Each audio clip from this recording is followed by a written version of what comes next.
मेरा नाम विकास सिंह है। किस प्लाटून में तैनात हो? कहाँ पर? मैं 32 बटालियन ITB महाराजपुर में तैनात हूँ आज सर। कहाँ पर आए हो? आज मैं PC ऑफिस में आया हूँ। मम्मी का हाथ कटा हुआ हाथ लिए न्याय के लिए घूम रहा हूँ।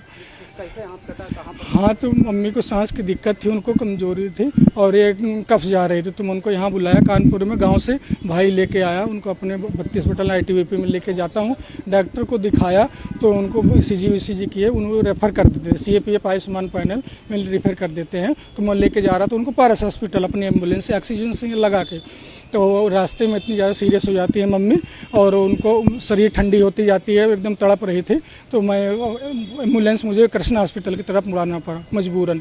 तो वहाँ पे ले जाता हूँ, डॉक्टर साहब देखते हैं और बोलते हैं कि ये काफ़ी सीरियस हैं और इनको वेंटिलेटर में डालना पड़ सकता है, क्योंकि पाइप या मास्क लगाने से इनको आराम नहीं मिल रहा। तो वेंटिलेटर में डालने का मतलब आपकी मम्मी की उम्र 55-56 साल है, उम्मीद कम है, 1-2% चांस है कि इसकी मम्मी बच सकती हैं। वो साइन वाइन करवा लेते हैं और फिर रात भर इलाज चलता है तो उनको सांस में आराम मिल जाती है।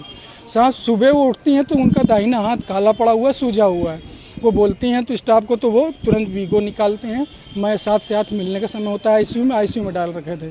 तो गया तो बोला हाथ में क्या हुआ, बोले कि ये ठीक हो जाएगा।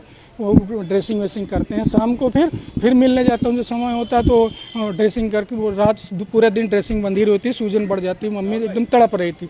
फिर ड्रेसिंग वो खुलवाते हैं तो मैं बोलता हूँ क्या इलाज की, बोले ऐसे ठीक हो जाएगा, 2 दिन में ठीक हो जाएगा। तो मैं कहूँ जब इलाज नहीं करो, जाँच नहीं करो, ठीक से ठीक हो। फिर अपने बटालियन में बात करता हूँ मैं हॉस्पिटल में, तो बोलते हैं वहाँ अस्पताल वो अच्छा नहीं है, वहाँ से रेफ़र करवा लो, पारस में ले जाओ।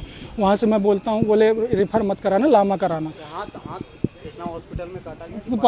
पारस में काटा गया। वहाँ ले गया तो वहाँ से इसी में मम्मी को डाल देते हैं। बोलते हैं क्या वो दिक्कत है, मैं कहूँ सांस की दिक्कत थी, उनको कफ जा रहा था, कमजोरी थी। बोले हाथ में फिर क्या हुआ, मैं कहूँ पता नहीं। मैं 24 घंटे में 13 तारीख को एडमिट करता हूँ कृष्णा में। 14 को हाथ की वजह से ही, सांस में तो आराम मिल जाए, हाथ की वजह से रेफ़र करा देता हूँ। वहाँ से पारस में ले जाता हूँ, जाँच करते हैं तो कलाई से आगे उनका ब्लड का सर्कुलेशन नहीं जा रहा था। तो फिर वो बोलते हैं देखो इलाज करते हैं। फिर अगले दिन आपका आरोप जी कृष्णा का कृष्णा हॉस्पिटल, उन्होंने पूरा इन्फेक्शन बढ़ाया वो 24 घंटे के अंदर। पारस हॉस्पिटल में हाथ काटा गया तो आपको बताया गया था? जी बताया गया, वहाँ ले जाते बताया गया ब्लड का सर्कुलेशन नहीं जा रहा है, इन्फेक्शन बढ़ गया है। अगले दिन बोले 40,000 का इंजेक्शन लगेगा खून पतला करने, शायद बच जाए हाथ। तो हाथ उससे कोई आराम नहीं मिलता। तो मैं 14 तारीख को ले जाता हूँ पारस, तो 15 को बोलते हैं हाथ काटना पड़ेगा, इन्फेक्शन बढ़ते जा रहा है, शरीर में भी फैल सकता है। तो मैं कहूँ सर बचा लीजिए। बोले मैं कहूँ सर क्या गलती हो सकती है, बोले अब तो कृष्णा वाले जाने। मैं हाथ लेके थाने गया, फिर वो अपर पुलिस उपायुक्त शिक्षा सिंह मैडम IPS हैं, उनके पास लेके गया और वहाँ भी डॉक्यूमेंट सारे दिया। आज यहाँ पे आया हूँ।